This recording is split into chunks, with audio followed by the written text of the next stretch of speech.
नमस्कार। इस दिल से के एपिसोड में हम चर्चा करेंगे स्पेशल इंटेंसिव रिवीजन। इसका क्या मतलब है?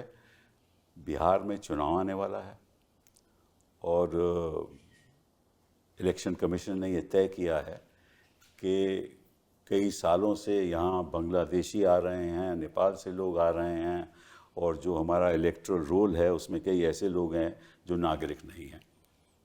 तो ये पता करना बड़ा ज़रूरी है और इसलिए हमें एक special intensive revision electoral roll की हम करेंगे।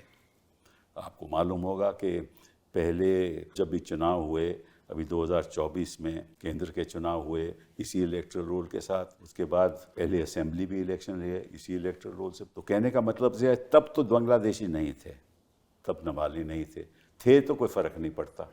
लेकिन आज ऐसा लगता है कि बहुत ज़रूरी है पता करना कि जो ऐसे लोग हैं जो वोटर हैं और नागरिक नहीं हैं, उनको वोट का हक नहीं देना चाहिए। अब ये तय कौन करेगा? ब्लॉक लेवल ऑफिसर, कि उसको वोट का हक है या नहीं है। कैसे तय करेगा? क्योंकि वो तय करेगा कि ये एक शख्स जो वोटर है, जिसका इलेक्टोरल रोल में नाम भी हो सकता है या नहीं भी है, वो नागरिक नहीं है। अब क्या ब्लॉक लेवल ऑफिसर को ये अधिकार है या नहीं, इसके बारे में मैं संक्षेप में कुछ बताऊंगा। हमारा एक एक्ट है कॉल्ड द सिटीजनशिप एक्ट। उस सिटीजनशिप एक्ट के अंतर्गत जो भी 1950 के बाद पैदा हुआ है वो इस देश का नागरिक है। और अगर कोई भी 1987 से लेकर 2003 तक पैदा हुआ है और उसके एक माँ या बाप उस नागरिक हैं देश के, तो वो भी नागरिक है। और अगर कोई 2004 के बाद पैदा हुआ है और उसके माता या पिता नागरिक हैं, लेकिन माता या पिता, अगर माता नागरिक है तो पिता अगर इलीगल इमिग्रेंट नहीं है तो वो भी एक नागरिक है। अब ये तो सिटीजन एक्ट में लिखा हुआ है। अब जो नागरिक होता है उसका जो दर्जा है वो कौन देता है? केंद्र सरकार, हमारी स्टेट, कोई राज्य सरकार तो नहीं देती। मैं नागरिक हूँ या कोई और नागरिक है, वो केंद्र सरकार तय करेगी। और केंद्र सरकार नागरिक का दर्जा भी देती है और नागरिक का दर्जा वापस भी ले सकती है। कैसे? अगर मैं हिंदुस्तान का नागरिक हूँ और मैं किसी और देश का नागरिक बन जाऊँ तो निश्चित रूप से मुझे अपनी नागरिकता रद्द करनी होगी। वो सरकार करती है, वो स्टेट करती है। तो स्टेट नागरिकता देती भी है और वापस लेती भी है। क्या ये हक जो केंद्र सरकार को है, स्टेट को है, क्या ये हक एक नागरिक जो इलेक्टोरल रोल में उसका नाम शामिल है, जो नहीं भी शामिल है, क्या ये हक एक BLO ले सकता है? ये एक मामला है।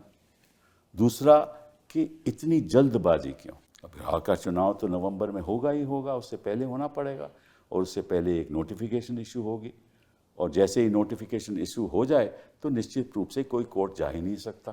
तो इतनी जल्दबाजी क्यों बिहार के लिए?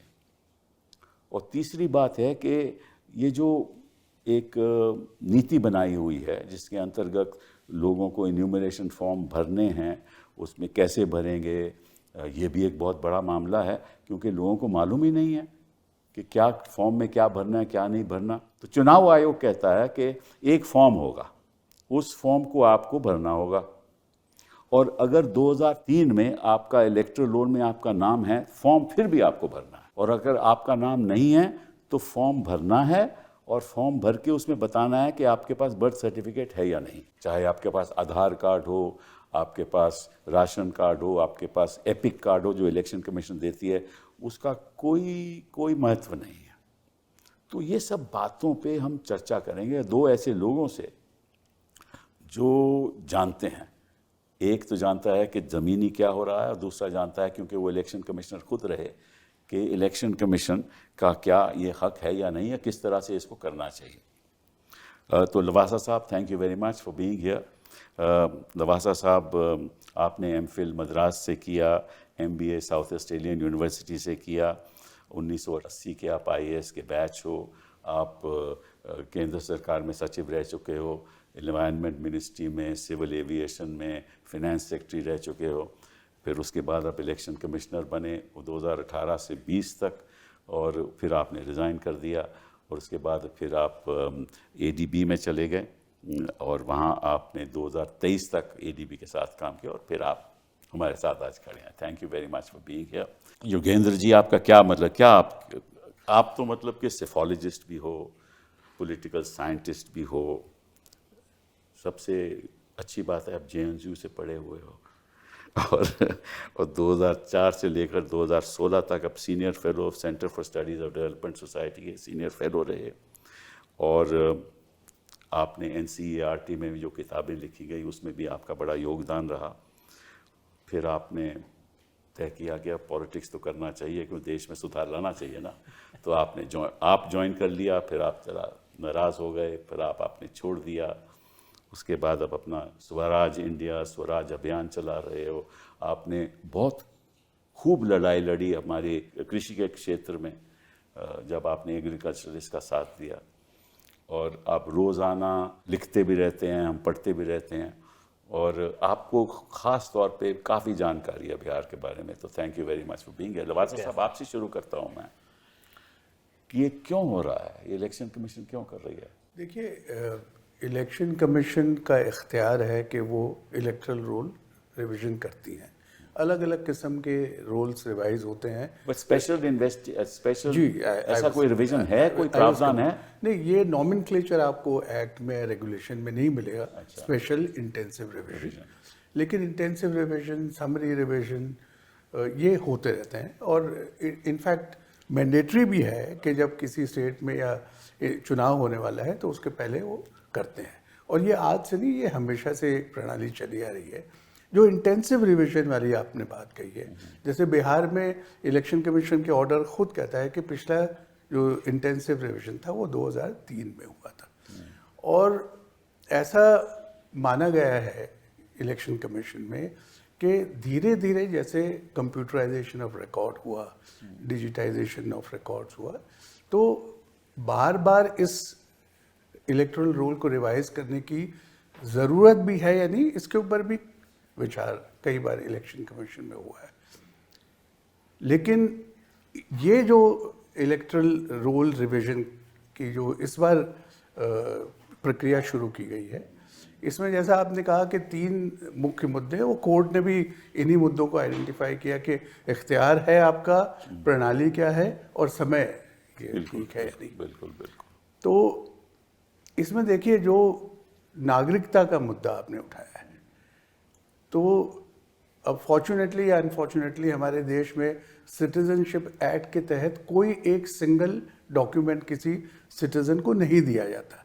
करेक्ट वो है, लेकिन ये बात आज की नहीं है, ये बात शुरू से यही सिस्टम है। और आर्टिकल 326 भी कॉन्स्टिट्यूशन में था, जिसमें कहा था कि भारत का नागरिक ही वोट दे सकता है, बशर्ते कि वो 18 साल का हो और किसी और वजह से। नागरिकता तय कौन करता है? This is the point. तो in the absence of any particular document given by the government, election commission शुरू से 1950 से जब से इलेक्टोरल रोल बनाना शुरू किया, वो आर्टिकल 326 को भी पूरा करते हैं, और ये भी अपने आप को तसल्ली करते हैं कि भाई कोई गलत या इनएलिजिबल शख्स इसमें ना आए। उन्होंने अपनी एक प्रणाली बना रखी है, जिसके तहत शुरू में 18 करोड़ वोटर्स थे, आज 99 करोड़ वोटर्स हो गए। तो ये जो नया सिस्टम इस बार शुरू किया है, ये अनप्रेसिडेंटेड है। अच्छा, अनप्रेसिडेंटेड क्यों? इस वजह से क्योंकि जो नागरिकता का प्रमाण देने वाली बात है, ये पहले किसी रोल में नहीं मांगी गई।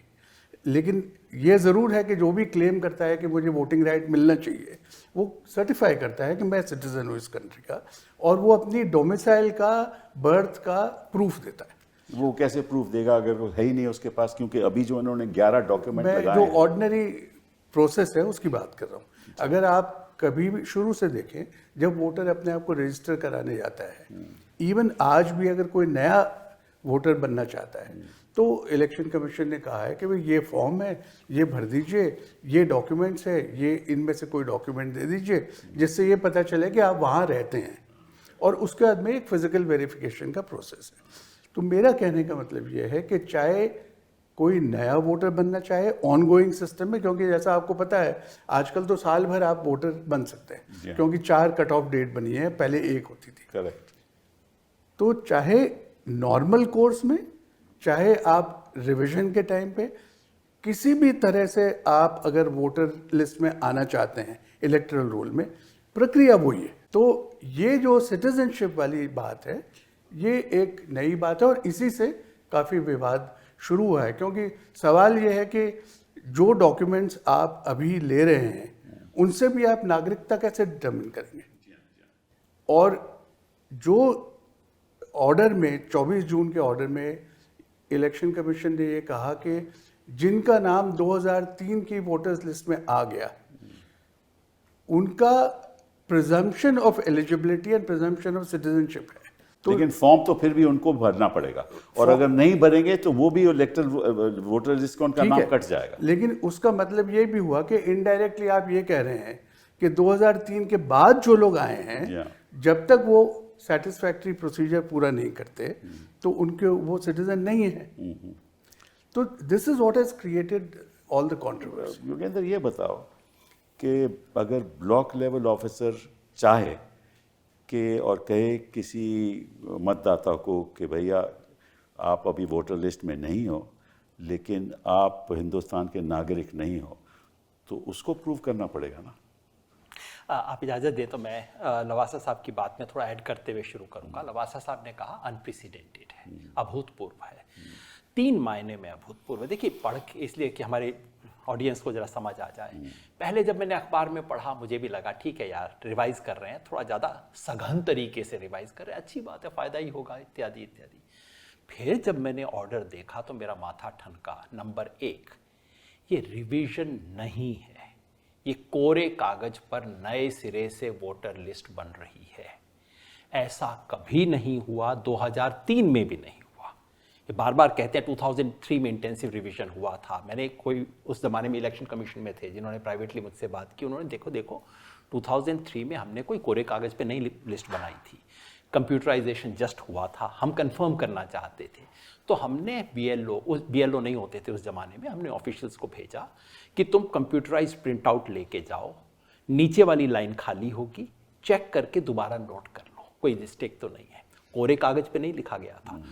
पहली बार कोरे कागज़ पर इलेक्शन वोटर लिस्ट बन रही है। पहली बार चुनाव से 3 महीना पहले बन रही है। 2003 में नहीं हुआ था। पहली बार ओनस शिफ्ट हो गया। ये बहुत महत्वपूर्ण बात है जिस पे मैं कहना चाहता हूँ। आज तक हिंदुस्तान में, देखिए हम अमेरिका नहीं है, अमेरिका और हमारे सिस्टम में फंडामेंटल डिफरेंस है। अमेरिका में ये है कि तुम्हारी जिम्मेवारी है, अपना वोट डालो, रजिस्ट्रेशन करवाओ, नहीं करवाया तो ठन ठन गोपाल, नहीं मिलेगा तुम्हें। इसलिए अमेरिका में पिछले साल मैंने चेक किया, सिर्फ 74% लोग जो 18 साल से ज़्यादा उम्र के थे वो वोटर लिस्ट पे थे। अमेरिका में 1/4 लोग वोटर लिस्ट पे ही नहीं होते। हमारा सिस्टम अलग है। हमारे सिस्टम में सरकार की, इलेक्शन कमीशन की जिम्मेवारी है कि घर घर जाए, सबका नाम एनरोल करे। हमारे यहाँ पिछली बार 96% लोग थे वोटर लिस्ट पे, इतना फर्क है। पहली बार इस देश की हिस्ट्री में इलेक्शन कमीशन जिम्मेवारी वोटर के कंधे पे डाल रहा है। तुम अर्जी दो तो तुम्हारा होगा, नहीं दोगे तो नहीं होगा। लवासा साहब ठीक कह रहे हैं। अगर बनी हुई वोटर लिस्ट में मान लीजिए मैं कल चंडीगढ़ चला जाऊं, मेरे को चंडीगढ़ में नाम डलवाना है तो मैं अर्जी दूंगा। लेकिन नॉर्मली अगर मैं वहां रहता हूं, मैं अर्जी नहीं देता, कोई मेरे घर आता है और मेरा नाम लिखता है। पहली बार हिंदुस्तान के इतिहास में ओनस शिफ्ट कर दिया गया है। और चौथी नई अनप्रेसिडेंटेड बात, पहली बार हर व्यक्ति से सबूत मांगा जा रहा है। सबूत 2 तरह के हो सकते हैं। अगर क्या सबूत मांगा जा रहा है जरा दर्शकों को जी बिल्कुल, आप समझिए। इलेक्शन कमीशन का जो ओरिजिनल ऑर्डर था वो बता देता हूँ और उसके बाद जो बदल रहे हैं वो भी बता देता हूँ कहानी। ओरिजिनल ऑर्डर कहता था कि अगर आपका 2003 की लिस्ट में नाम है, अब 2003 क्यों जादू की चीज़ है मुझे अभी तक समझ नहीं आया, कि 2003 की लिस्ट में नाम है तो आपको अपने लिए कोई प्रूफ देने की ज़रूरत नहीं है, बस सिर्फ 2003 की लिस्ट का जीरोक्स कॉपी लगा दीजिए। अगर आपका 2003 में नाम नहीं है और आपकी उम्र जैसा आपने बताया 1987 से 2003 के बीच में पैदा हुए हो, तो आप अपना तो लगाओ ही, अपने माँ बाप का बर्थ और प्लेस का सर्टिफिकेट भी लगाओ। ये बिल्कुल ऑर्डर में लिखा हुआ है। जी, सही है। और अगर आप 2004 के बाद पैदा हुए हो, अपना भी लगाओ, माँ का भी लगाओ, बाप का भी लगाओ। इलीगल इमिग्रेंट अगर नहीं है जी, मतलब आप सर्टिफिकेट लगाओ, नहीं लगाओगे तो इलीगल माना जाएगा, है ना। अब ये 3 चीजें मांगी, 3 तरह की कैटेगरी मांगी। अब रियलिटी में क्या हुआ, जब हुआ मैं तो पहले दिन मैंने कह दिया देखना अभी नोटबंदी वाला खेल होगा, क्योंकि हो तो सकता नहीं, आप भी जानते हैं, ये तो वोट बंदी है ना, ये मैंने नोटबंदी कहा थोड़ी नहीं। इस वोट बंदी में नोटबंदी वाला खेल होगा कि अब देखना हर तीसरे दिन सर्कुलर आएगा इसको बदलने के लिए। लेकिन मैं गलत निकला साहब। मैंने सोचा था कि जैसे आरबीआई करता है ना, हर तीसरे दिन आरबीआई ने नोटबंदी में किया था, हर दुनिया जानती है, आज से ये नियम बदल गया, कल से ये नियम बदल। इलेक्शन कमीशन उससे भी आगे निकल गया साहब, उसने सारे नियम बदल दिए बिना कोई घोषणा के। अच्छा। पहले उन्होंने कहा कि जिसके माँ बाप का नाम 2000, अगर आपका 2003 में नहीं है लेकिन आपके माँ बाप का है, तो माँ बाप का बर्थ सर्टिफिकेट देने की जरूरत नहीं है, सिर्फ आप जीरोक्स लगा दीजिए 2003 का उनका। बात ठीक है, लेकिन कहीं नोटिफिकेशन नहीं है इसका, सिर्फ ये प्रेस रिलीज में कह दिया गया। दूसरा चेंज ये किया गया, जब उन्हें पता लगा कि तो हो नहीं सकता, तो दूसरा चेंज ये किया गया कि अभी आप सर्टिफिकेट मत लगाइए, सर्टिफिकेट बाद में लगा देना, अभी तो आप अपना पूरा फॉर्म भर के फोटो लगा के सिग्नेचर करके दे दीजिए, सर्टिफिकेट बाद में लगा देंगे। तीसरा चेंज ये हुआ कि आप फोटो भी मत लगाओ, ये बहुत इंपॉर्टेंट है सिब्बल साहब। अगर आपको फोटो भी नहीं लगानी तो दरअसल आपको भरने की जरूरत ही नहीं है, बीएलओ घर पे बैठ के सब भर सकता है, क्योंकि बीएलओ के पास सारी इंफॉर्मेशन तो पड़ी है, ऑलरेडी है। उसको दो चीजों की जरूरत है, आपकी फोटो और सिग्नेचर। सिग्नेचर तो आप जानते हैं कैसे बनते हैं इस देश में, है ना, और फोटो की जरूरत नहीं है। तो अब ये चौथे क्लैरिफिकेशन के बाद, अब ये परिवर्तन के बाद ये खेल शुरू हुआ कि अब बीएलओ बैठ के घर में बनाना शुरू कर दिया। और उसके बाद पांचवा भी हुआ है सिब्बल साहब, वो ये हुआ है कि पटना जैसे शहरों में, और बिहार के चीफ इलेक्टोरल ऑफिसर ने कहा है कि हाँ हमने शहरों में अलाउ किया है, जो इलेक्शन कमीशन वाला फॉर्म था उस फॉर्म को ही छोड़ दिया।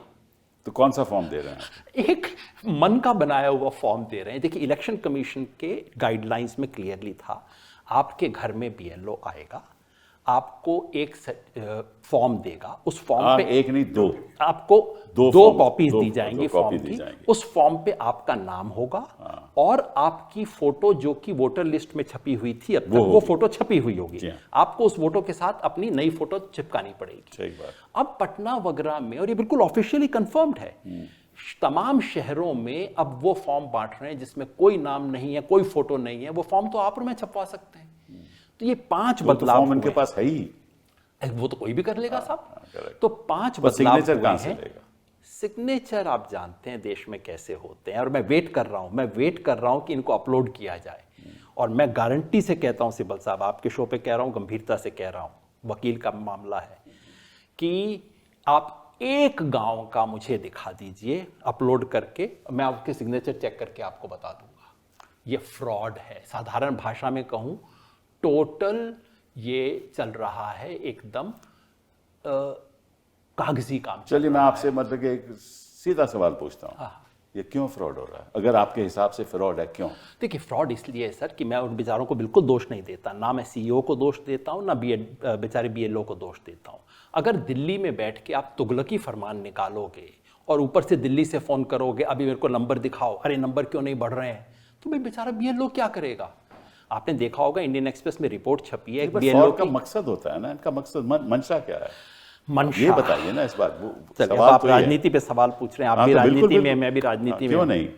देखिए, महाराष्ट्र में और बाकी स्टेट्स में वोटर लिस्ट में हेराफेरी हुई, लेकिन वो परचून की हेराफेरी थी, पीछे के दरवाजे से हेराफेरी हुई, बढ़ा दी गई वोटें, वोट बढ़ी, किसी को पता नहीं लगा, ऑपोजिशन को भी पता नहीं लगा, रिजल्ट आने के बाद उन्हें पता लगा, पिछले दरवाजे से कर दिया। फिर उसके बाद ऑपोजिशन ने खूब शोर मचाया कि ये तो फ्रॉड हो रहा है।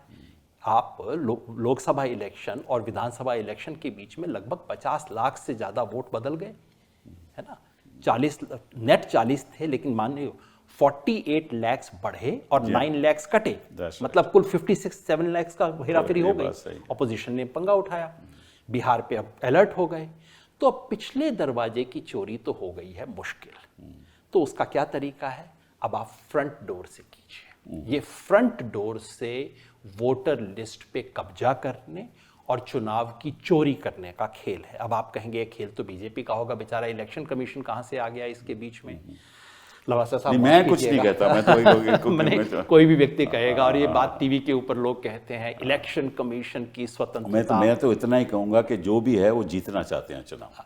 सर मैं तो मैं तो कहता इतना ही हूं, कह सकता जब टीवी पे मैं सुनता हूं अरे इलेक्शन कमीशन का फैसला है वो तो स्वतंत्र है, मुझे वो याद आता है कि खुशी से मर न जाते अगर एतबार होता।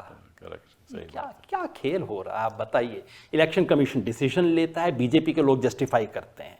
कोर्ट में आप उस दिन हियरिंग हुई, जी हाँ, जी हाँ। कोर्ट में हियरिंग हुई, कोर्ट का फैसला आया, आधे घंटे में बीजेपी ने क्लैरिफाई करके स्पिन दिया और सारे मीडिया ने उस स्पिन को चलाया।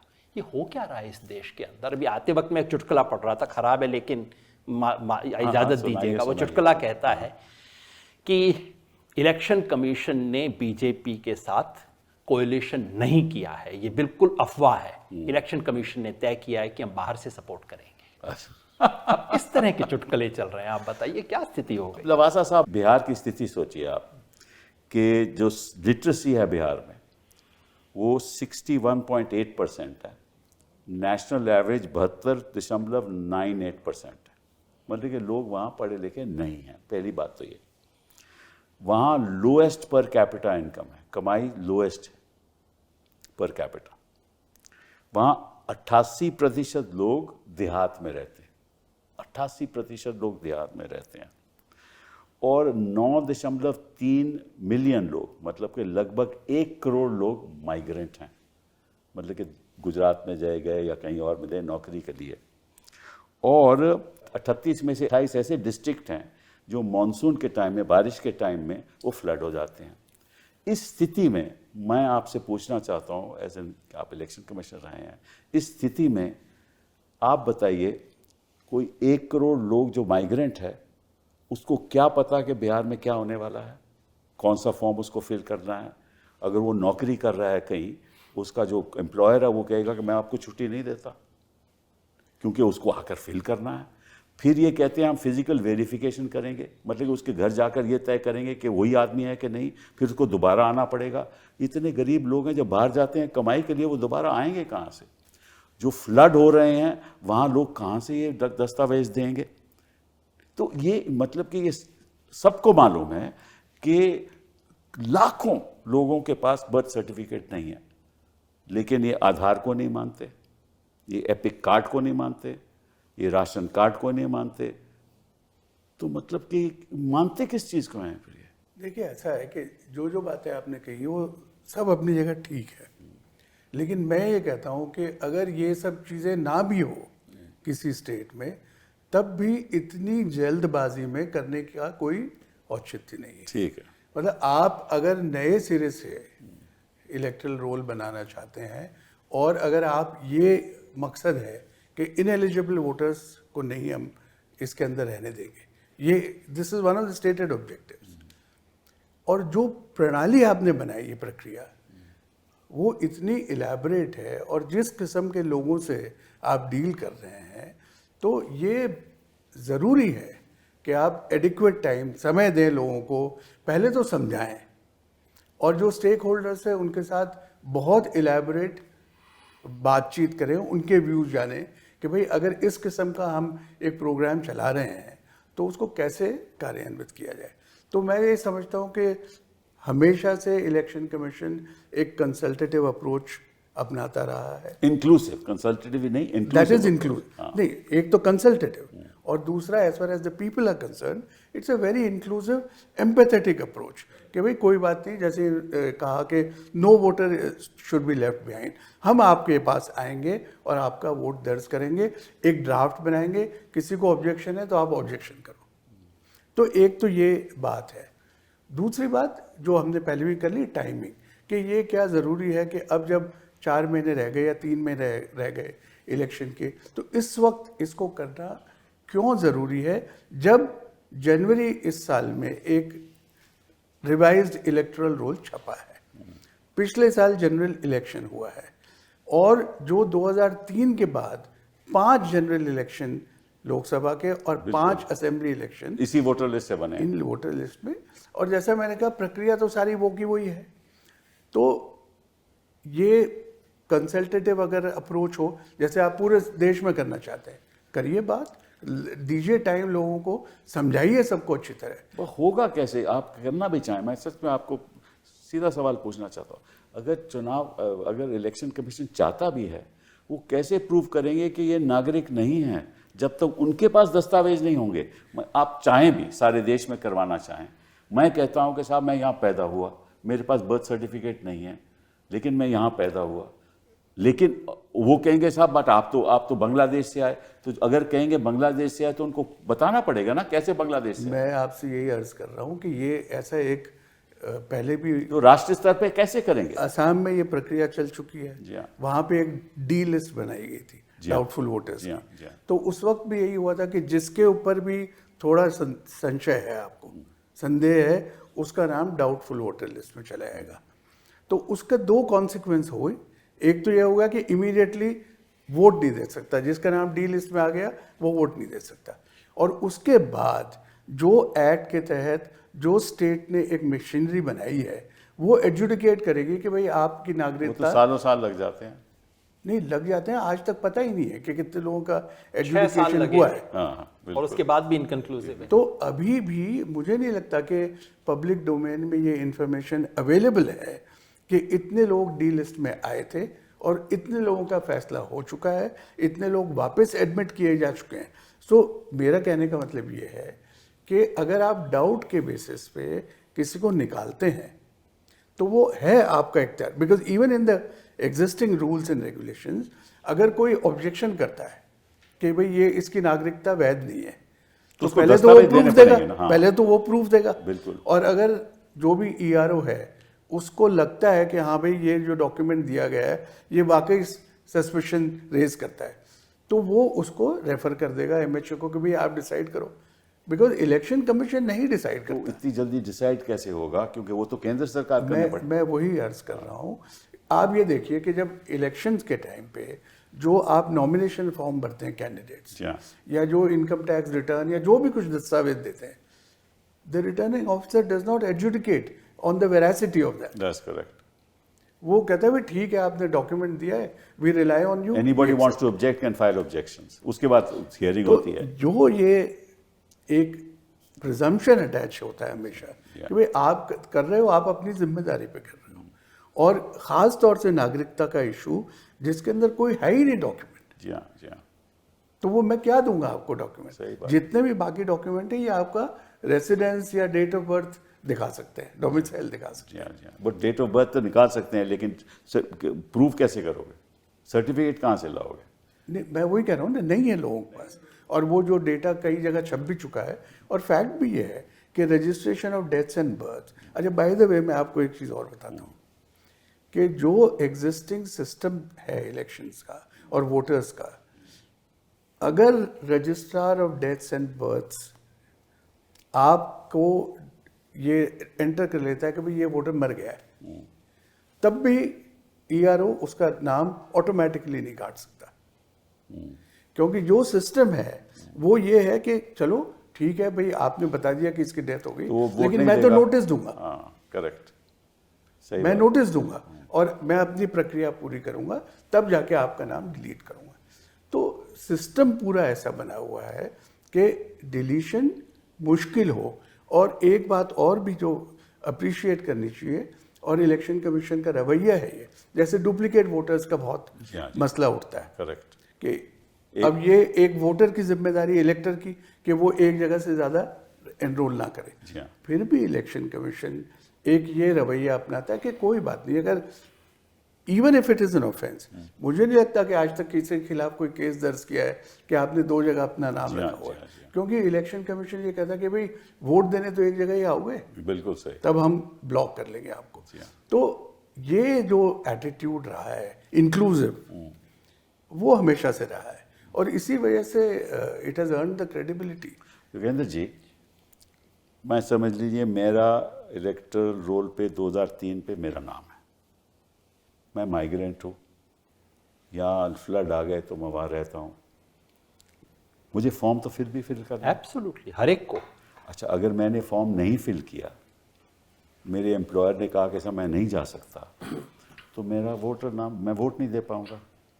आप इलेक्शन कमीशन को ठीक से समझ नहीं रहे हैं सब्बल साहब। देखिए इलेक्शन हम कमीशन तो ने कई कहा सालों है, से कोशिश कर रहा हूँ मैं हाँ तो। नहीं नहीं, आप नहीं समझते ना। देखो इलेक्शन कमीशन कह रहा है कि हर दिहाड़ी का मजदूर जो कि दिल्ली बम्बई में काम करता है, जो यहाँ पे गेट पे खड़ा होकर चौकीदारी करता है, जो मशीनरी का काम करता है, वो साथ में लैपटॉप तो रखता ही होगा अपने साथ। हाँ, जरूर। तो आप लैपटॉप से डाउनलोड कर लीजिए, इलेक्शन कमीशन ने दिया है। correct, तो हर दिहाड़ी का मजदूर अपने लैपटॉप से डाउनलोड कर लेगा और उसके बाद उसमें अपने फोटो, अपने सारे डॉक्यूमेंट्स को अपलोड भी कर देगा।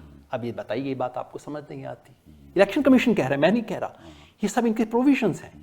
आप ये किस दुनिया में रहते हैं ये लोग? विकसित मुझे तो भारत लगता हो है। चुका है, आप किस दुनिया में रह रहे हो? जी, मेरे को सब आपने बताया बिहार में आधे से ज्यादा जिलों में बाढ़ आती है, और बिहार की बाढ़ का इन दिल्ली वालों को समझ है कि बिहार की बाढ़ का मतलब क्या होता है? आपके घर पे पानी नहीं बहता, गांव के गांव चले जाते हैं। बिल्कुल बिल्कुल। उस बिहार में आप बारिश के मौसम में 1 महीने में चमत्कार करवाना चाहते हो?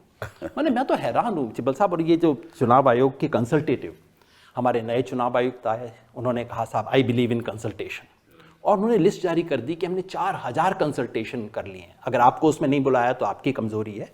4000 कंसल्टेशन हो चुके हैं इस देश में। और उसके बाद पार्टी के लीडर्स से, टॉप लीडर्स से 1-to-1 उन्होंने मुलाकात भी की। ये सब मई के महीने के एंड तक हो गया। एक भी कंसल्टेशन में इतने बड़े विचार का जिक्र भी नहीं हुआ कि पूरे देश में हमें वोटर लिस्ट को इंटेंसिवली रिवाइज करना है।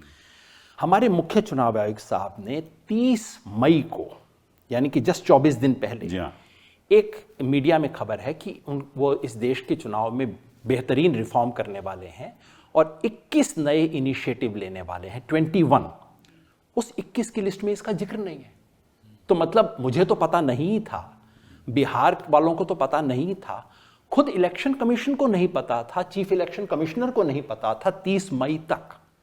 तो 30 मई और 24 जून के बीच में ऐसा क्या हो गया कि अचानक आपको पूरे देश की वोटर लिस्ट को हमें बिल्कुल नए सिरे से लिखना है, इसका इल्हाम हो गया।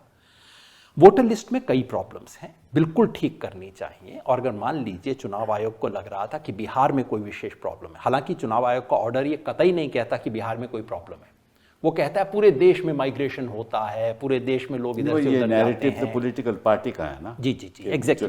कि बिहार में तो प्रॉब्लम। अगर आपको लग रहा था कि भाई बिहार में अभी भी, हम जनवरी में हमने बैठ के किया है, जनवरी में आपने खुद इलेक्शन कमीशन ने जनवरी में लिस्ट निकाली है, चलिए आपको भरोसा नहीं अपनी लिस्ट पे, आपको लग रहा है इन 3 जिलों में एक्स्ट्रा प्रॉब्लम हो सकती है, special revision is meant exactly for that. Election commission कह सकता है कि 3 जिलों में, 5 तहसीलों में हम स्पेशल वो करवाएंगे, नहीं। आपके पास ये पावर है कि आप कंस्टिट्यूएंसी और आप 10 गांव का करवा सकते हैं। आप कह सकते हैं नेपाल के साथ लगे हुए सब इलाकों का करें, क्योंकि बिहार में फॉरेनर का इशू बांग्लादेश का नहीं है, वो नेपाल का इशू है। खैर, ये सब कर सकते हैं। बांग्लादेश किसी और तरीके से बितवा सकते हैं। पर जो वो मन में, एक्चुअली हिंदी में कहावत है साहब, सावन के अंधे को हरा ही हरा नजर आता है। तो ये आजकल वाले जो है, इन्हें भी हरा ही हरा दिखता है सब तरफ, पता नहीं किस मौसम में हुए थे। तो अगर इलेक्शन कमीशन चाहता, उसके पास सारी पावर्स थी जून के महीने में कि ठीक है हम एक और रिवीजन करवाते हैं। ये नए सिरे से वोटर लिस्ट बनाने की कहां से जरूरत पड़ी, कोई मुझे समझा। तो आप समझते हो this is a special irresponsible revision? That's a good name, that's a good name, special irresponsible revision. जी। नो रिस्पांसिबिलिटी ये काम हो रहा है। हाँ, और देखिए सर, आप देखिए सर, 24 तारीख की शाम को दिल्ली से फरमान जारी होता है, 4 हफ्ते में इसको लागू करना है। अगले दिन सुबह से बिहार में शुरू हो जाएगा। जी हाँ। कभी सुना आपने ये? नहीं, अरे ये तो भाई, जर्मनी में आप ऐसी गलतफहमी चीजें में है, ये सरकार इतनी एफिशिएंट है, हाँ। आपको अंदाजा नहीं। हाँ। तो गलती आपकी है कि आप समझ नहीं पा रहे। एग्जैक्टली। क्योंकि ये का बात करते हैं और तुरंत काम शुरू हो जाता है। जी। देखिए, तो 24 तारीख की शाम को यहाँ से ऑर्डर इशू होता है और 25 तारीख की सुबह तक करोड़ों form, unique curated form print होके पहुंच गए और अगले दिन सुबह तक, और बीएलओ का ट्रेनिंग भी हो गया आधी रात को, है ना, क्योंकि शाम तक तो किसी को नहीं पता था। तो बीएलओ का ट्रेनिंग भी हो गया। इंसिडेंटली बिहार के 1 लाख बीएलओ में से 20,000 आज की तारीख में भी अपॉइंट नहीं हुए। ये भी बात सही बीएलओ है नहीं, पर बेचारों का ट्रेनिंग भी हो गया, फॉर्म भी छप गए और अगले दिन एक फोटो छप गया कि हाँ जी बिहार में शुरू हो गया। मतलब ये कर क्या रहे हैं, किस अच्छा, देश में रहते हैं? बिहार में लगभग 7.9 करोड़ लोग हैं ना। जी जी। उसमें से जो 2003 की वोटर लिस्ट में थे वो लगभग 4.96 हैं, ठीक है ना, करोड़ लोग, ठीक है ना। और उनका नाम वोटर लिस्ट पे था। उनमें से कई की मृत्यु हो गई होगी, कई चले गए होंगे, तो वो तो रिवाइज करते हैं। लेकिन वो जो प्रक्रिया है वो तो चलती रहती है, क्योंकि जनवरी 1 में वोटर लिस्ट बनती है, अगले जनवरी में फिर उसकी रिवीजन होती है। तो रिवीजन 2003 तक आज तक हो रही है। एब्सोल्युटली हो रही है ना। दैट मीन्स सालों साल वो रिवीजन होती है। तो आज के दिन वोटर लिस्ट है वो विद रिवीजन है। जी। देखिए तो फिर दिक्कत क्या है? अगर खुद चुनाव आयोग ने वो रिवीजन किया है तो आज दिक्कत क्या है फिर? मतलब अगर ये सवाल उठता है। क्यों लवासा साहब? देखिए, मैं 2-3 और चीजें भी आपसे कहना चाहता हूँ कि अब जैसे लेटेस्ट स्टेटमेंट ये है कि 6 करोड़ 60 लाख के करीब फॉर्म्स जी जमा हाँ, हो गए। जी हाँ। लेकिन अभी भी इस चीज़ की क्लैरिटी नहीं है, दो चीज़ों की। एक तो ये है कि उसके अंदर इंस्ट्रक्शंस में ये लिखा हुआ है कि BLO विल रिकमेंड। तो रिकमेंड का मतलब रिजेक्शन भी रिकमेंड कर सकता है और अफर्मेटिव रिकमेंडेशन भी सकता है। अगर फॉर्म के साथ डॉक्यूमेंट्स नहीं है तो मैं क्या रिकमेंड करूँगा, कैसे रिकमेंड करूँगा? एक चीज़। दूसरी चीज़ ये है कि अगर जितने लोगों ने फॉर्म जमा किए और दस्तावेज नहीं दिए, तो अब से लेके या 1 अगस्त से लेके आइंदा 30 अगस्त तक उनको वो दस्तावेज देने हैं या नहीं देने हैं। अगर देने हैं तब तो we are where we were earlier, और अगर नहीं देने तो ERO कैसे फैसला करेगा कि भाई whether you fulfil the necessary conditions? तो बिना दस्तावेज के तो वो फैसला कर ही नहीं सकता, तो दस्तावेज तो देने पड़ेंगे। तो अब फिर वो रिंग में रोल फिर से शुरू होगा। और रही बात ये कि भाई अब सुप्रीम कोर्ट ने कहा है कि 3 को और कंसिडर करिए, तो चलिए अगर वो कंसिडर भी करते हैं, लेकिन मुझे लगता है कि इसके अंदर जो बेसिक इश्यूज हैं वो 2 हैं। एक तो ये है कि आप किस आधार पर ये कहते हैं कि 2 क्लास ऑफ इलेक्टर्स हैं, 2003 से पहले, 2003 के बाद, वो सिटीजन माने जाएंगे, आपको दस्तावेज देने पड़ेंगे। और फिर जो 2003 के बाद के जो वोटर्स हैं, इलेक्टर्स हैं, उनमें आप फिर एक 3 डिविजन्स कर देते हैं, 87 से पहले, 87 से 2004, 2004 के बाद। तो क्या ये सिस्टम हमेशा जारी रहेगा? ये प्रिजम्पशन ऑफ सिटीजनशिप क्या ये जारी रहेगा बाकी केसेस में भी? I think these are fundamental questions and you are a legal person. वो तो खैर हम कोर्ट में बहस करेंगे, वो तो अलग बात है। लेकिन आपसे मैं एक और बात पूछना चाहता हूँ कि ये जो दस्तावेज मांग रहे हैं, ये कहते हैं या तो आप अपनी आइडेंटिटी कार्ड दीजिए, पेंशन पेमेंट ऑर्डर, वो तो लगभग 20 लाख लोग हैं सारे बिहार में, सरकारी कर्मचारी के पास होता है, सरकारी कर्मचारी। पेंशनर भी जोड़ फिर दीजिए, कहती है कि आप गवर्नमेंट ऑफ इंडिया का कोई डॉक्यूमेंट दीजिए, जो सर्टिफिकेट दीजिए। नहीं सर, पूरा नहीं, गवर्नमेंट ऑफ इंडिया का ऐसा सर्टिफिकेट दीजिए जो कि 1987 से पहले इशू हुआ। हाँ बिल्कुल बिल्कुल। आप अपनी जेब में लेके चलते हैं 1 जुलाई 1987। आपने आर्काइव खोल रखी है 87 से पहले का सर्टिफिकेट। फिर आप बर्थ सर्टिफिकेट दीजिए issued by an authority. Bihar में 2.8% लोगों के 7 लाख लोगों के बर्थ रजिस्टर हुए हैं फ्रॉम 2007 टू 2025। रजिस्टर होने से भी आपको सर्टिफिकेट नहीं मिलता। हाँ, रजिस्टर तो सरकार के दफ्तर में। बिल्कुल। इसको नेशनल फैमिली हेल्थ सर्वे ने चेक किया था बिटवीन 2001 एंड 2005, जो कि रेलेवेंट पीरियड है हमारे लिए। उसमें सिर्फ 2.8% लोगों के पास बर्थ सर्टिफिकेट था। उस कैटेगरी में ना आप है, ना मैं हूं, ना पॉसिबली आप है। फिर कहते हैं या तो पासपोर्ट हो, 2.4% लोगों के पास पासपोर्ट है, 2.4 या मेट्रिकुलेशन सर्टिफिकेट हो, ग्रेजुएशन सर्टिफिकेट हो। तो इसमें तो कितने ही ड्रॉप आउट्स होते हैं। मैं तो मंत्री भी रहा हूँ, मतलब कि सैकड़ों लोग ड्रॉप आउट कर जाते हैं। ले दे के देखिए, ले दे के एक ही सर्टिफिकेट सबसे बड़ा है, वो है मैट्रिक वाला। इसके बारे में वैसे तो लोगों ने 14-15% का आंकड़ा दिया है, मेरे ख्याल से वो ठीक नहीं है। वो बिहार के एक सर्वे से है, वो ठीक नहीं है। अगर हम 20 से 40 उम्र वालों को देखें, क्योंकि 40 से ज़्यादा वालों का तो 2003 में ऑटोमेटिकली नाम आ जाएगा, तो मैं बिल्कुल प्रिसाइज देखने की कोशिश कर रहा हूँ। 20 से 40 साल की उम्र वालों में ये 40% के करीब है। ठीक है, 40 मैंने मान लिया। और ये देखिए इस 40 में आपका पासपोर्ट भी आ गया, करेक्ट, उसमें आपका बाकी लोग सरकारी भी आ नौकरी भी आ गई, हाँ। उसमें कास्ट सर्टिफिकेट भी आ गया, क्योंकि बिना मैट्रिक वाला कास्ट सर्टिफिकेट लेने जाएगा ही नहीं। सही बात। तो सारे आपके कवर हो गए। बाकी 60% का क्या होगा? फिर forest right certificate sir forest right 1.6% आदिवासी को मिलता है। बिहार में आदिवासियों की पॉपुलेशन 1.3% है, That's right. और बिहार में आज तक केवल 913 केसेस में पट्टा दिया गया है, 913 आउट ऑफ 8 करोड़। फिर ओबीसी, एससी एंड एसटी, इसका भी एस्टिमेट हो चुका है जी। बिहार में एसटी का तो कोई मतलब ही नहीं है। बिल्कुल। OBC एसटी में अप्रोक्सीमेटली 38% के करेक्ट, पास है। एंड एससी में 20% के पास है। Upper caste 16%। अति सर ओबीसी में 16 है। तो टोटल तीनों को मिला दें तो टोटल बिहार का 16% है। बिहार में टोटल 16% के पास कास्ट सर्टिफिकेट है। और जैसे मैंने कहा, कास्ट सर्टिफिकेट वही लेगा जिसने मैट्रिक की होगी, नहीं तो कोई लेगा ही क्यों। अब एक चीज और बिहार में शुरू हुई है, रेजिडेंस सर्टिफिकेट, आवास प्रमाण पत्र, जो कि आपको मिल सकता है। कोई लेता नहीं था, लेकिन अब एक एक जिले में 2-2 लाख एप्लीकेशन शुरू हो गई है। अच्छा, आवास प्रमाण पत्र कैसे मिलेगा? मजेदार कहानी है साहब, सुनिए। आवास प्रमाण पत्र आपको क्या दिखा के मिलेगा? आधार कार्ड। अच्छा। तो आधार कार्ड दिखा के आप आवास प्रमाण पत्र ले आइए, वो वैलिड है, पर आप आधार कार्ड दिखाएंगे तो इनवैलिड है। अब देखिए, I mean what farce the whole thing is.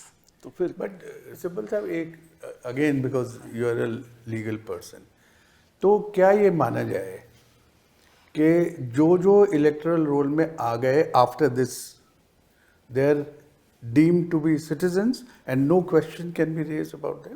नहीं, not at all. Then The why pro- are we? the problem is the following, कि ये हक केवल as I said to you सरकार, केंद्र सरकार का है। ये कोई राज्य सरकार तो इसको क्वेश्चन कर नहीं सकती, ना इलेक्शन कमीशन क्वेश्चन कर सकती। कोर्ट ने साफ कहा कि ठीक भाई है। आपका काम नहीं है, आप क्यों कर रहे हो? अच्छा, जो क्वेश्चन करेगा उसको दस्तावेज देने पड़ेंगे कि ये आप नागरिक नहीं हो।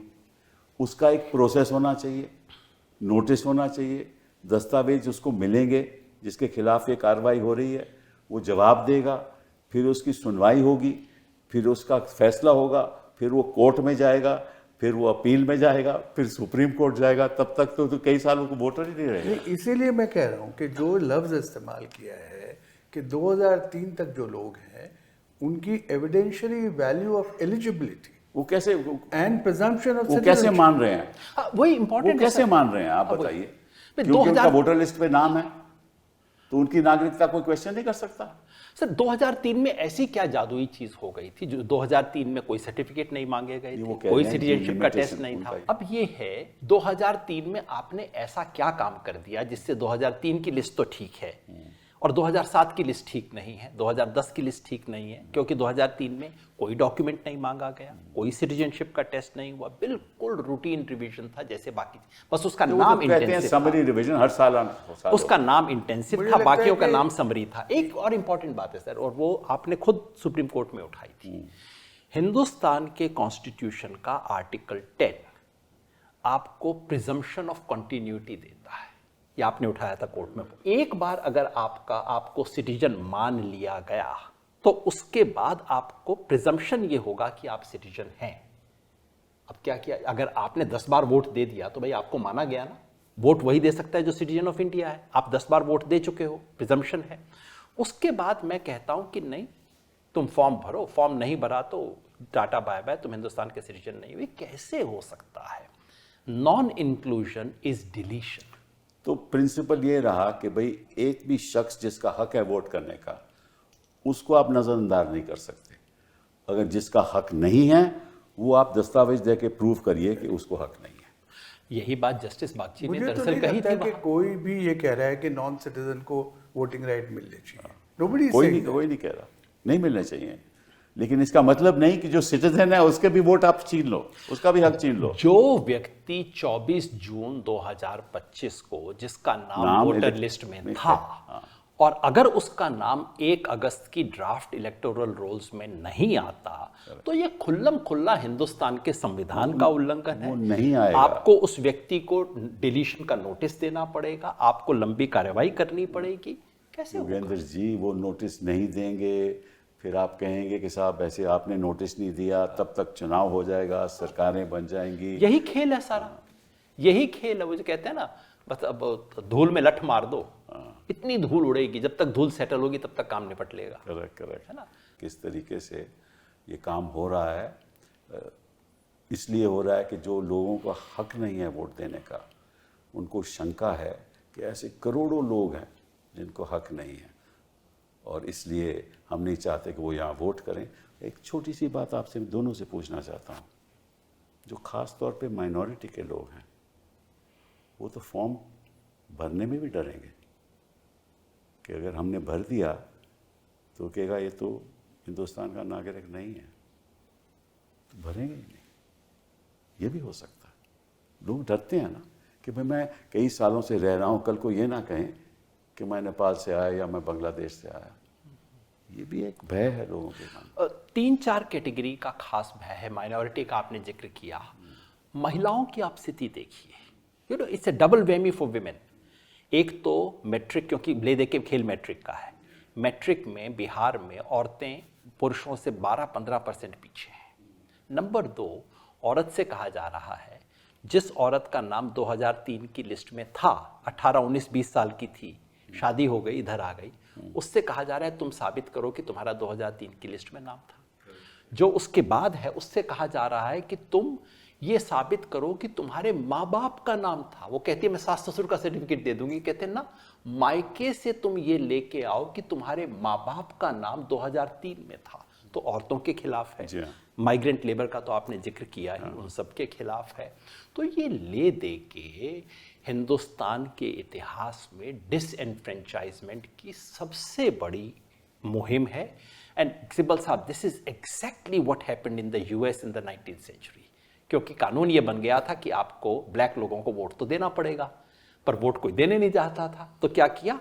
एजुकेशन क्वालिफिकेशन, प्रॉपर्टी क्वालिफिकेशन, ये डॉक्यूमेंट लाओ, वो पूरी दुनिया में डिसएनफ्रेंचाइज करने का फॉर्मूला ही यही है कि डॉक्यूमेंट लाओ। वही खेल हो रहा है। इसलिए मेरा अर्ज है, बिहार में तो देखिए ये हो नहीं सकती एक्सरसाइज। बिहार में तो ले दे के कुछ रिलीफ मिलेगा ही, क्योंकि इस तरह का ये फर्जीवाड़ा जो चल रहा है तो रोकना ही पड़ेगा कहीं ना कहीं। लेकिन मामला सिर्फ बिहार का नहीं है, मामला ये तो पूरे देश का है, और इस एक्सरसाइज को एनल करना होगा, क्योंकि अगर नहीं होती तो हिंदुस्तान में यूनिवर्सल एडल्ट चुनाव में हिस्सा लेने का मतलब ही क्या है लवासा साहब, ये बताइए। बताओ, अब तो फिर तो राजनीतिक दलों को कहना चाहिए ठीक है आप ऐसा ही करना चाहते हो तो कर लीजिए। ऑनेस्टली मैं तो ये कहना चाहूंगा दलों को। तभी मैं ये कह रहा था कि इस प्रक्रिया में इतनी पेचीदगी है कि जब तक आप लोगों से सलाह मशवरा करें तब आपको ये सारी चीज़ें समझ में आएगी, और तब आप समय दे के इस चीज़ को करिए, क्योंकि उद्देश्य तो आपका जो आपने कहा है वो ठीक है। मैं समझता हूँ कि ये चीज़ हो ही नहीं सकती, आप समय दो भी, आप कैसे करोगे? एक चीज़ मैं और कहना चाहूँगा, लवासा मैं एक छोटा सा डिसएग्रीमेंट कहूँ, आप अनुमति दें तो। अगर आपके पास 4 साल भी हैं तब भी आप ये मत कीजिए, क्योंकि इसमें 2 प्रिंसिपल मेरी प्रॉब्लम है। आप ओनस वोटर पे नहीं डाल सकते। नहीं, मैं ये नहीं कह रहा जी। देखिए, जो पर्पस इन्होंने लिखा है उसके अंदर, उसमें एक पर्पस लिखा है कि इनएलिजिबल वोटर को निकालना है। ये वाली बात नहीं लिखी है कि फलाने जगह में कोई माइग्रेंट आ गए हैं, ये सब नहीं लिखा हुआ। मैं तो ये कहता हूँ कि अगर आपके पास ये इनपुट है कि कहीं किसी डिस्ट्रिक्ट के अंदर बहुत ज़्यादा इलीगल लोग आए हुए हैं, आप करिए उसको डिक्लेयर। वो तो इलेक्टरल लो से कोई ताल्लुक नहीं, वो इन्फॉर्मेशन तो इंडिपेंडेंट है।